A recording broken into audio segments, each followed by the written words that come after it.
little video, I'm just going to introduce you to the HSB palette in Illustrator.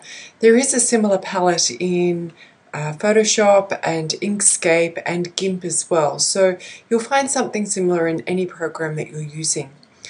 Now you can access the color palette by going to Window and just making sure color is checked. And then you'll find this will come up here, this palette.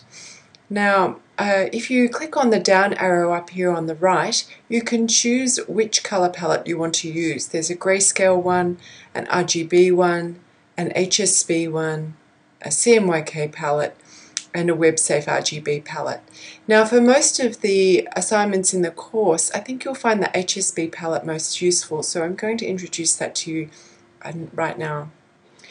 So the HSB palette has HSB written down here, and the H stands for hue, S for saturation, and B for brightness.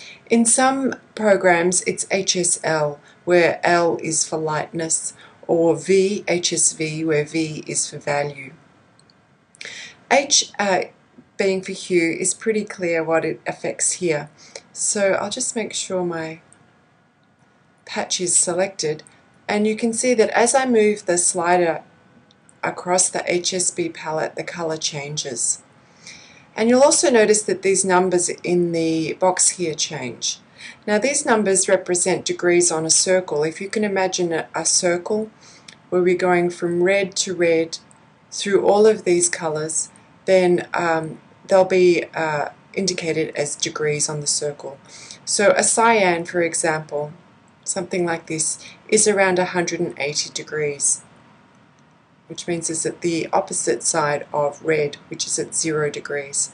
And if you want to find a pure cyan, it's fine to just type in 180, and that's the pure cyan that comes up.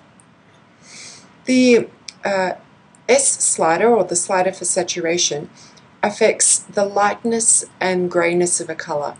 If your brightness value is at 100%, then the saturation value will just go from 100 to 0 without any grey. So it just goes for, it's just a scale of tints, in other words. So from a pure hue to white. It's getting lighter and lighter as I move that slider down. But the thing with the saturation slider is that it will only go to white if the brightness is at 100%. If the brightness is at a different value, lower than 100%, then the saturation slider goes to grey. And it goes to a grey that has a lighter value than the original pure hue, or the value at 100. So we can see at 100 we have this, this green, which has a 70% brightness value.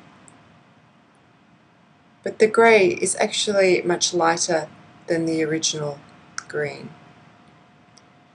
Now, the final scale, the brightness scale, just affects the shades. So you can see that it goes down to black. If you have the saturation down, it still goes down to black. It doesn't change. The end point doesn't change as it does with the saturation slider.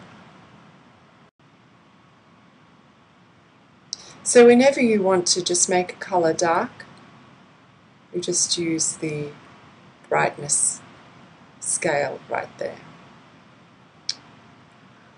Okay, so that's the hue, saturation and brightness palette, and I hope you'll find that useful.